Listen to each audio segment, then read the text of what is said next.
One Piece épisode A avec l'histoire de Ace, mon bon Adibou. Toi, tu as dévoré ce tome 1. Ah, mais moi, c'est tout ce que j'aime. Hein. C'est littéralement tout ce que j'aime. Faites des spin-offs. Et puis surtout, changez le dessinateur. N'ayez pas peur de prendre des gars qui sont peut-être un peu plus affûtés. Je vais revenir dans quelques instants. Bah, on dit merci Oda. On dit aussi merci Oda d'être aussi humble et d'accepter qu'il y ait autant d'artistes qui retravaillent son histoire d'une manière différente.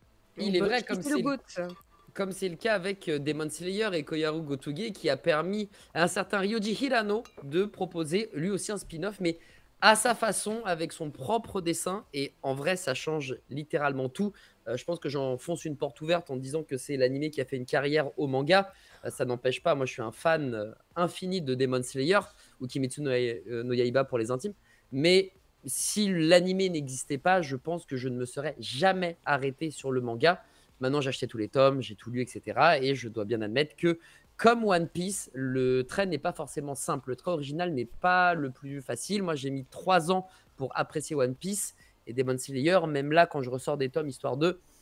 Heureusement que l'animé existe. Donc, vive les spin-offs, vive effectivement ces maîtres, ces mangaka qui acceptent d'être humbles et qui acceptent d'avoir d'autres... scénaristes ou juste dessinateurs prendre le relais. Et dans One Piece épisode A, qui sort chez Glénat pour autour de 7 €, eh bien, il faut savoir qu'à la base, c'est pas un manga proprement parlé, mais c'est plutôt un roman. Et c'est d'ailleurs l'un des 2 seuls romans qui est canon, qui fait vraiment partie de l'univers de One Piece, au même titre que One Piece Novel Law.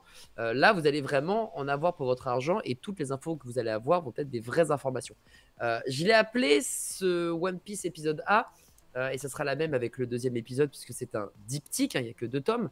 L'épicerie, parce que tout le monde a mis la main à la pâte. Dans un premier temps, il y a Oda évidemment et Ryo Ishiyama pour la partie scénario.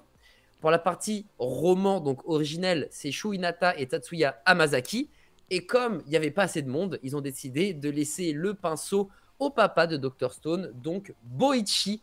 Et je peux vous dire franchement que ça fait une sacrée différence, que ce soit en termes de proportions, que ce soit en termes de détails, que ce soit en termes de... Enfin, il est plus humain en fait, le Ace, quand on le voit. Il est même, tu vas voir d'autres protagonistes hyper importants de l'univers de One Piece, puisque ça retrace l'histoire d'Ace, comment il est devenu pirate, comment il a chopé son pouvoir, sa rencontre drôle, ça, avec...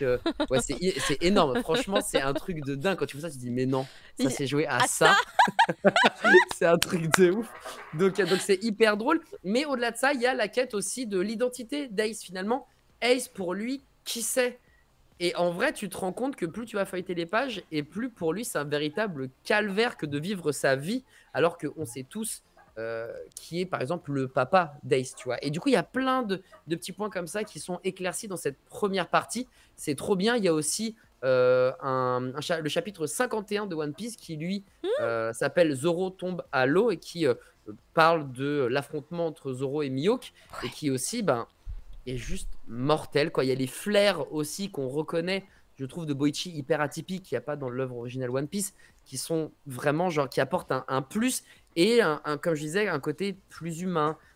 Quand tu regardes Ace qui se pose des questions, ou Zoro qui a envie de plus, ou Mihawk qui respecte Zoro, tu le sens, je trouve, 10 fois plus. Pour le coup, et je pense que je terminerai là-dessus,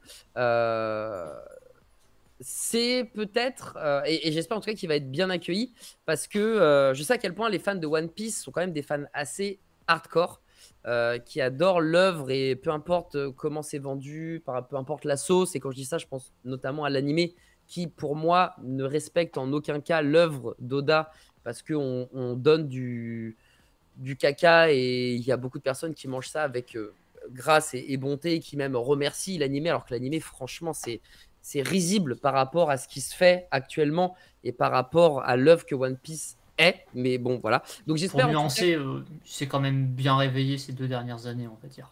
Oh bah, mais par contre, quelle traversée du désert. Sacrée traversée du désert. Bah voilà. Écoute, si ça s'améliorait en 2 ans, écoute, si tout le monde est content de manger ce qu'il mange aujourd'hui, j'ai envie de dire, laissons Jujutsu Kaisen, Chainsaw Man, Ranking of King et Demon Slayer tranquille. Évidemment, où avais-je la tête, prof Isekai? Où avais-je la tête? Non mais voilà, c'est juste un mini aparté, parce que je sais à quel point parfois les fans peuvent être durs, mais vraiment, ça vaut le coup qu'on aime ou qu'on n'aime pas Boichi. Moi, par exemple, j'ai pas accroché avec Dr. Stone, alors que pourtant, c'est une œuvre fantastique et je pense qu'il y a plein de personnes qui kiffent, même ici, là, hein, que ce soit peut-être la Miness ou toi, Caro. Je sais à quel point les gens adorent Dr. Stone. Moi, j'ai pas accroché, mais je dois infiniment respecter, mais je dois infiniment respecter le dessin et le travail de Boichi qui est, dans ce cas-là, Listen Can Rock. Ouais, c'est vrai que je me suis pas attardé sur d'autres choses que. Ça te plairait beaucoup plus, peut-être. Ouais. Bah, oui, il faut que tu trouves le scénario de Boichi plutôt que juste son dessin. Même si son dessin est magnifique, mais son dessin est fou. Couplé à sa vision des choses. Non, Listen Can Rock, oui, c'est logique. On passera peut-être par cette case-là. Un peu cru, par contre. Oui. Ouais, et bien, il y a une bonne dose de perversité aussi. Hein. Il y a de la testostérone. Dis avec cette voix-là tout de suite. Ah tiens, c'est peut-être un copain de Hanachi, c'est genre quoi. Et du TT, bah ça donne des détails là, monsieur Isekai. On est ouais, j'ai lu il y a longtemps moi.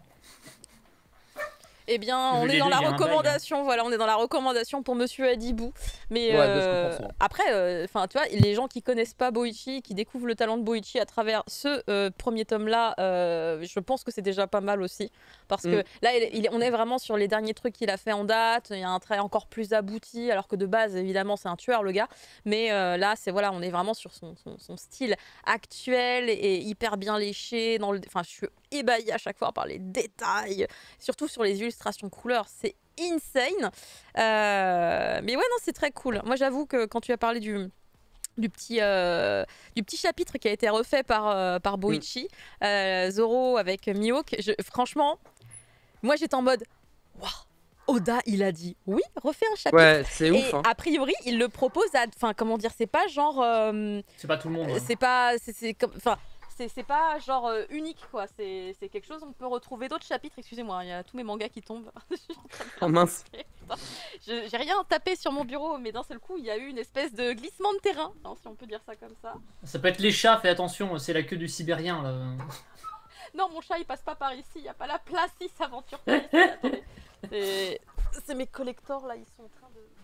Ils ont trop de poids, Mais oui, Master Joker, Boichi, il divise, hein, tu sais, le style plaît pas à tout le monde du tout. Hein. Bah écoute, en tout cas, clairement, le mec c'est un technicien de psychopathe, contre, donc ça, il y a rien. Il a un trait qui a une technique qui a rien. Clairement, ouais, non, très clairement. Mais vraiment, moi, ce qui m'avait choqué, mais dans le bon sens du terme, c'est cette liberté qu'Oda peut laisser. Alors après, peut-être que c'est parce que de toute manière, il a déjà 10 galaxies au-dessus de lui, donc il s'en fout. Mais laisser d'autres artistes s'approprier un bout de ce que tu as vraiment fait et le reprendre et le retester à sa propre sauce, quelque part, est-ce qu'il y a beaucoup d'artistes qui sont capables de dire oui? Enfin, moi, j'ai trouvé qu'Oda était vraiment un grand monsieur à ce niveau-là. Et c'est hyper kiffant d'ailleurs de comparer les deux. À l'émission de Glénat mardi, j'ai comparé les pages de chapitres du manga One Piece et les pages refaites par Boichi. Et on était en mode oh, cette double vision, c'est phénoménal. Enfin, c'est vraiment insane. Faites le test chez vous si vous avez vos tomes de One Piece. Comparez certains combats, certaines actions. C'est éblouissant car c'est deux styles différents et vraiment l'ambiance change. Enfin, c'est incroyable. Incroyable. Merci beaucoup Adi. On passe à la suite. On reste un petit peu dans le manga d'action puisque je vais vous parler de Valalian, The Black Iron.